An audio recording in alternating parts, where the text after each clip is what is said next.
just going to do it tomorrow. Okay. Alright, so welcome back to Metal Heroes Review, episode number 45. You're probably asking, Nick, where's the Case Closed video? At this point, I'm going to have to save for tomorrow. At this point. Because I decided to go ahead and watch another movie. Luck of this movie is not 90 minutes. Nope, it is 1 hour. We have the second to last movie I'm going to be covering for right now of the Metal Heroes franchise. And that is Space Sheriff Shriven, the Next Generation. Yep. Movie came out like about 10 years ago. Yep. Came out right after the the movie I last reviewed, which was Kamen Rider X, Super Sentai X, Space Sheriff, Superhero Tension Z. Came out 1 year later. Yep, exactly 1 year later this movie came out. So, the movie starts out with Gavin, well, the new Gavin, taking on, I think it's supposed to be like another doubler monster, and instead of destroying him, like after he battles him in this really good sequence, and you even play the old theme song from the old TV show. Oh, one thing I forgot to mention. Who did the Gokaiger transform into, you might ask? I forgot to mention that. Yes. So, let me explain exactly who the heck they transform to. Who are the Metal Heroes they transform into.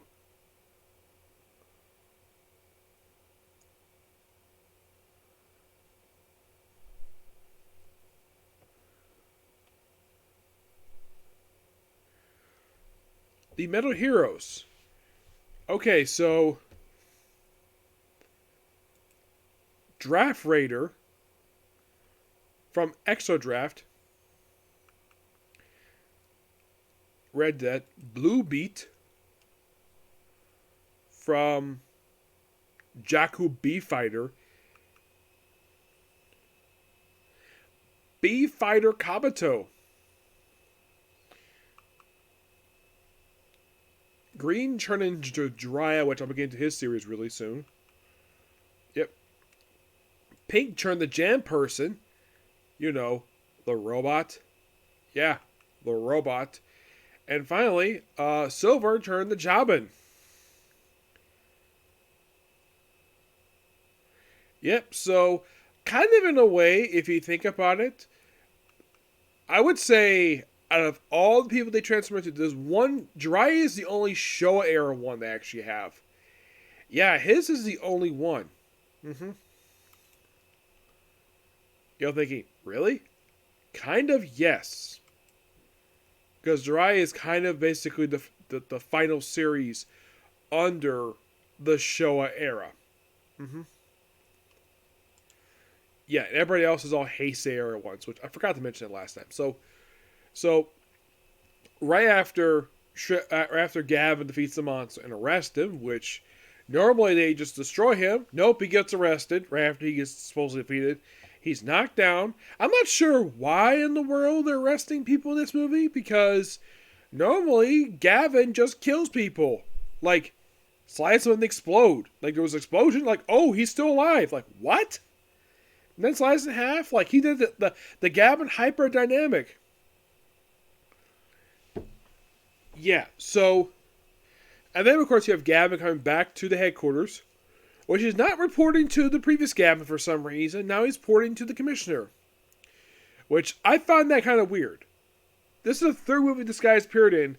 First he reports to Commander Quam in his debut movie. In the last movie he reports to the original Gavin, and this one it's a brand new character named Nicholas Gordon. Yep, and he's the commissioner of the Galactic Police Patrol.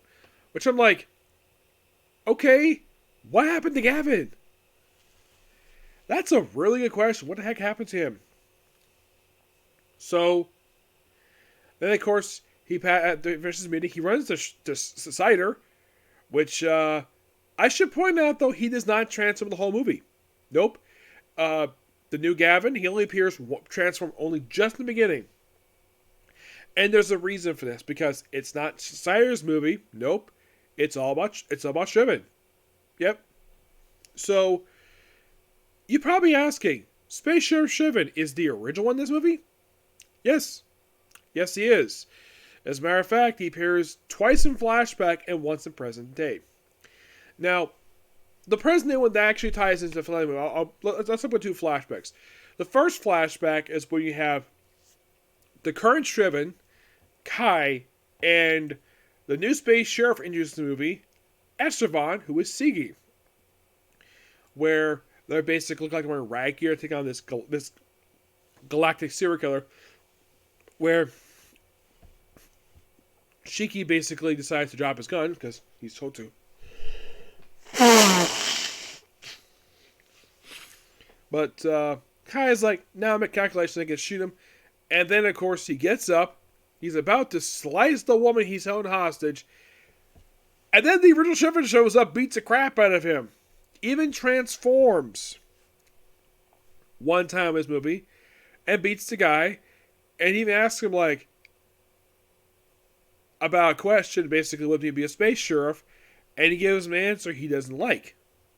So, then later on in the movie, they show another flashback where he's made Shrivan. He gives him basically based upon calculations, perfect ones, and that's not the answer he's looking for. So, despite that he is a space sheriff, he's recognized by the organization, he doesn't recognize him as a space sheriff yet. And then he's not sitting in the movie, which I'll get to that. So, then we have a really cool scene here. So, basically, Shrivan is given this special mission to basically figure out who the spy is for the Neo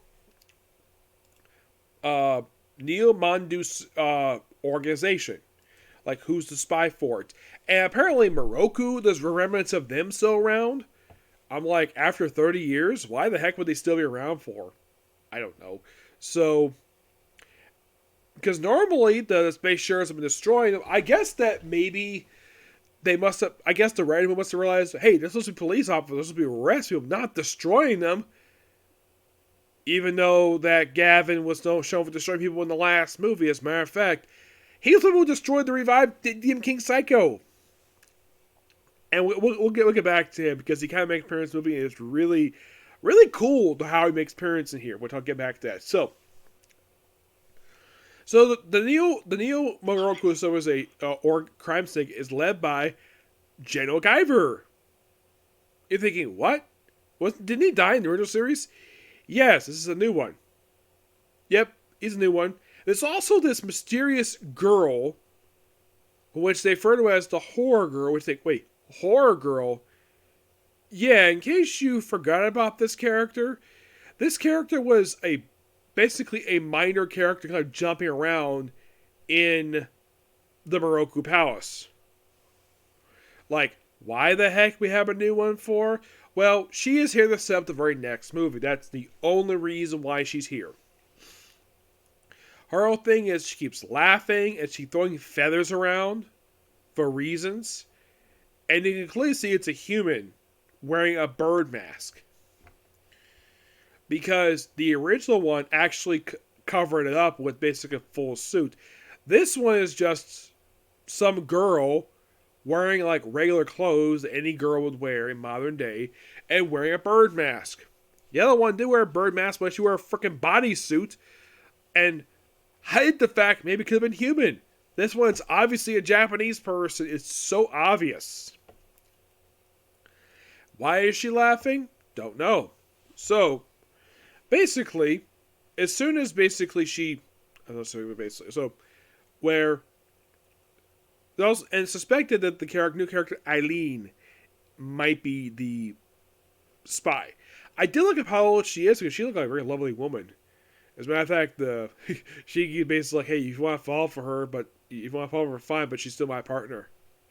Yeah, I like how old she is at the time. She was 30 when this movie was released. You're thinking, 30? Actually, like 32. She was born in 1982. 1985, actually, yeah. Yeah, currently I looked up how old she is. She's 39 now. Like, wow, 39. Not bad. So, we're also introduced to a brand new character. Another one. The other one is Sushi. Yes. No, on the Wiki site, it's Sissy. Yeah, she's this genius scientist who works with Shrivan, and her actress. Well, get this: her actress was born in 1983, which means currently she's like about to be turned 31.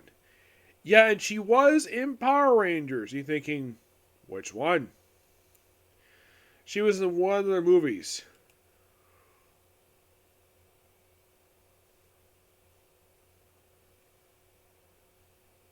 Yeah, she hasn't really done very much.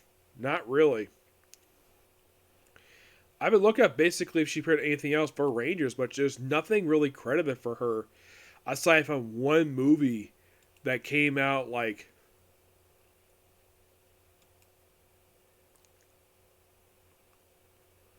Yeah, it's for a movie for the series 7 for Downcharge. Yeah, the movie itself came out like roughly like 11 years ago. Now, why in the world would they bring this character in to play this?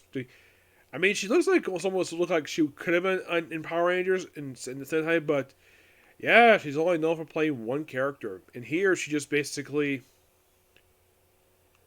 well, she is paired like this character debuted in this very movie. She appears in the next movie and in Space Squad Girls in Trouble, Space Squad Episode 0. Yep. That one features, well, not only her and basically two sisters in this movie, but also like two of the Deca Rangers, which I'll probably get this movie when I get the Deca Ranger. It focuses on the female heroes, yes. So, and then we see their spaceships. Now, the current Shrivan is basically, well, his spaceship is basically the same one that the original one had. Yep, still the same spaceship. Because with the suit, he gets a spaceship.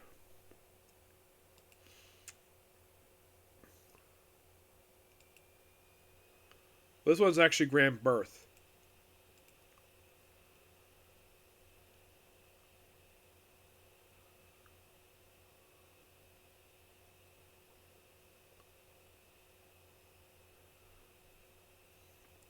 I thought that the one, the Gavin, basically was Grand Birth. Nope.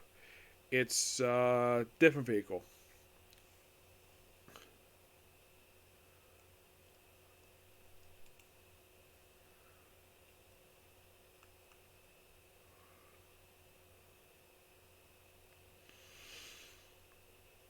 What's the name of the vehicle that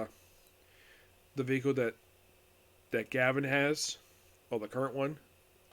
I mean, I thought it was Grand Birth. Nope, it is Dagaron. That's it. That's basically its name, Dagaron.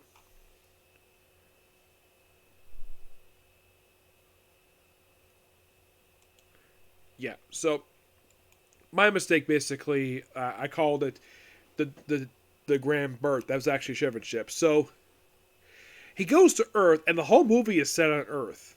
Yep, not some alien planet. Nope, it's set on Earth. A lot of it is, anyways. There's actually several scenes on Bird, because here's the weird thing about the planet Bird. The only time we saw it in the original series, we saw it playing from the exterior, like from a distance. We saw Commander Quent's office, and that was it. We never actually went down the planet itself and actually see what it looks like. Which I appreciate that this movie and the previous movies actually got a chance to show what Planet Bird actually looks like.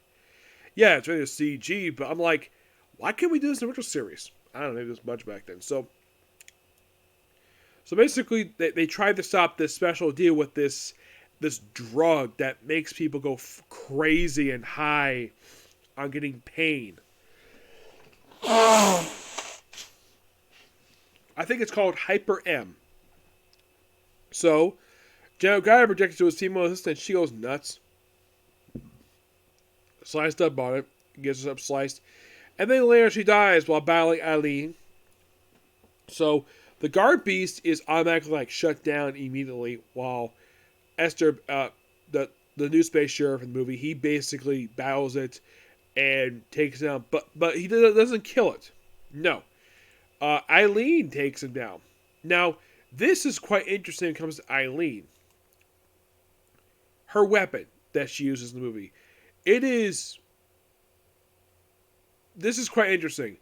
It is a redesigned gun from get this, from Deca Ranger. It's redesigned SP Shooter. Yeah, it's a slight redesign. I'm like, what? I'm like, okay, that's quite interesting. The fact he actually did that. Mm-hmm. Yeah, I would never have thought though that basically they would have items from Sentai pop up in this franchise. Well, there's kind of a reason why. Toho basically owns the damn thing, so of course basically they use it.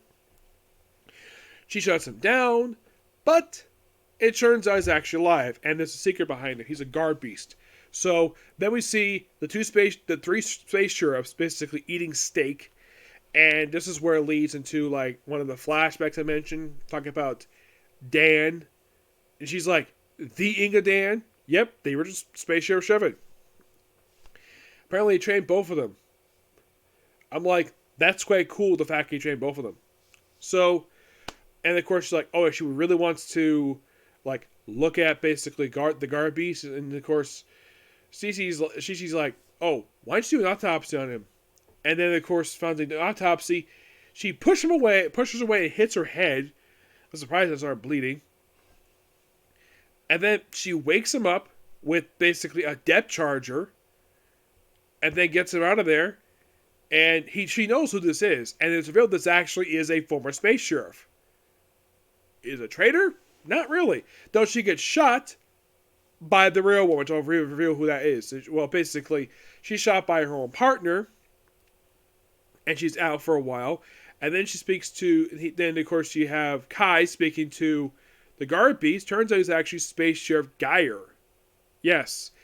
A space sheriff was killed in action who decided to go undercover in the Neo Moroku syndicate in order to basically find out where they get the stuff from. And apparently it was so secret that Commissioner Gordon had no idea about this operation at all. I'm like, then how the heck did he know about this? So, yeah. And then eventually it's found out that the traitor the spy is not Eileen, but the brand new space sheriff, Estevan Siki. Yep. He's the spy. Yeah, he's working with Guyver. And by the way, when he goes to his club, apparently behind him he has a statue of Demon King Psycho. But the look is from the previous movie that the space sheriff featured in, the Tension movie. I'm like, that's cool. The fact that this is supposed to be a revival of this old organization, that, of course, they have a statue of the previous Demon King. Of course, it's perfectly fine. I'm surprised they have a statue of Raider. Well, probably the reason why, because he betrayed the organization. And yet he was still working with him, which is kind of weird.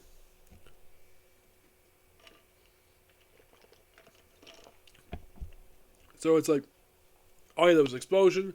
Geyer died. So he has to basically give some advice that plays off of the movie. So then the chorus is like, well, Eileen isn't the real spy. Shishi, you are the real spy. Yep, if it was all the stuff related to the movie, it was all his fault.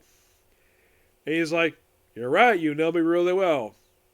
And then he starts a fight in the actual club itself, which leads into basically, get this, they bring in the actual theme song from the old show, which I thought that was cool. Yep. So they go to warehouse. Guyver gets taken out.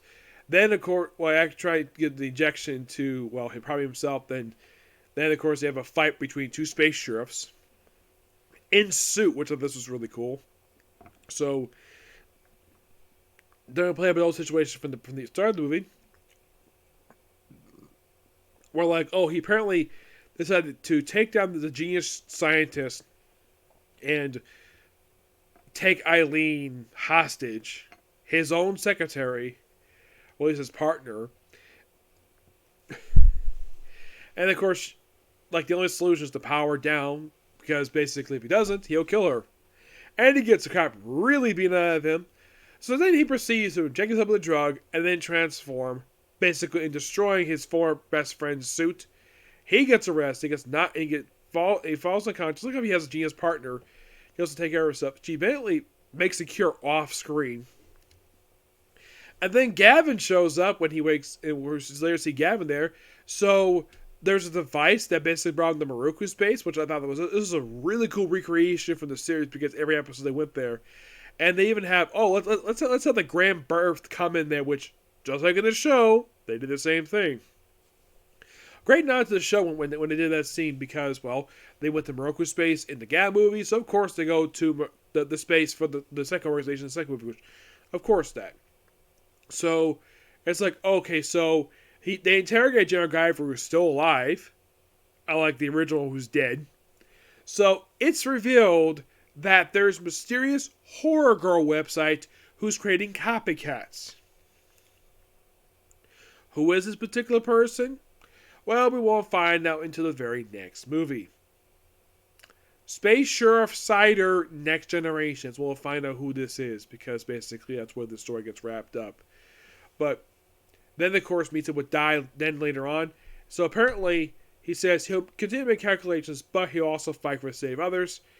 And Dan's like, that's it. That's what I was looking for.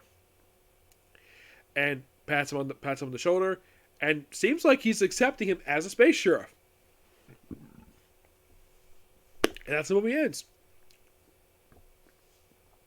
A really good story. Yes, they had the whole thing of you have a friend becoming evil, like they just did last movie, but this time, yeah, it wasn't like in a flashback. This happened like during the events of the movie. Because he was obviously a bad guy. But hey, at least they got a really cool fight between two space sheriffs in suit, which I thought was really cool. They did it also in Gavin too, but that was between the original and successor for Gavin. But that was out of suit, and that was basically an emotional one for him. This is a fight between good guy and bad guy. But at least the guy didn't die this time. Oh no, he just got arrested. Which we might see it coming forward. But dang good movie. I thoroughly enjoyed it. I give this movie I'm going to give it roughly a 9 out of 10 for rating for this movie. Is there any faults in the movie? Well, not really. I can't think of anything really bad, per se. Except that, what was the purpose of Cider being here? It's like, yeah, him being in this movie really made no sense. It's like, oh, he's just a walk-on cameo. Like, oh, hi. He's probably here to acknowledge the fact this movie's next. Yep. Gab was probably here to continue the thread from the previous movie. And plus, he's not operating on Earth, he's operating on Bird. Like, because the position of Space Sheriff was supposed to be protective of Earth, but the current Gavin's like, yeah, I'll leave it up to the Sentai because basically we have more space to explore. We have basically plans to go to. So, this I thought was really weird, the fact they did that. Like, are they saying the space sheriffs are no longer protecting Earth? Well, my only guess is the reason why he said it because there's lots of Sentai teams on Earth. Like, tons. There's basically over like 200 of these Sentai members. And there's lots of Kamen Riders. So he's like, yeah, the Earth's got plenty of heroes. I can go out basically explore the universe. That's probably what Geki probably made in the last movie. Though I think it was kind of dumb that Shelley did come back for either this movie or the previous one. Yeah, there was no reason why Shelley wasn't there. Actually, Shelley was last movie, but she was not here in this movie. Which, I'm like, really? Yeah, Shelley is not here. Yeah, for some unknown reason, Shelley is not in this movie. It's weird. I would love to know the reason why she wasn't here, but yeah, clearly she wasn't here. Yep.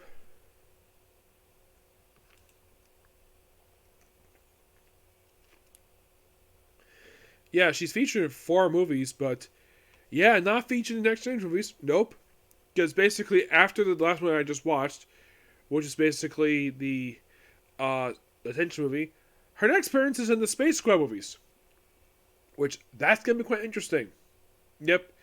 But I'll watch those pretty much when I will get to watch Deca Ranger, which won't be for not particularly too long per se, but it's going to come up really soon per se. Yep.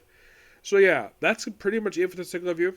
I was thinking of case goes, but I don't have time to do right now, so I'm going to save this point for tomorrow. Yes, tomorrow I also got a stream to do, but it's only one episode, so it doesn't need to be very long.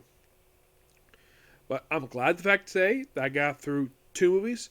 So I have 1 movie left to go, and then it's on to Melder. Yep.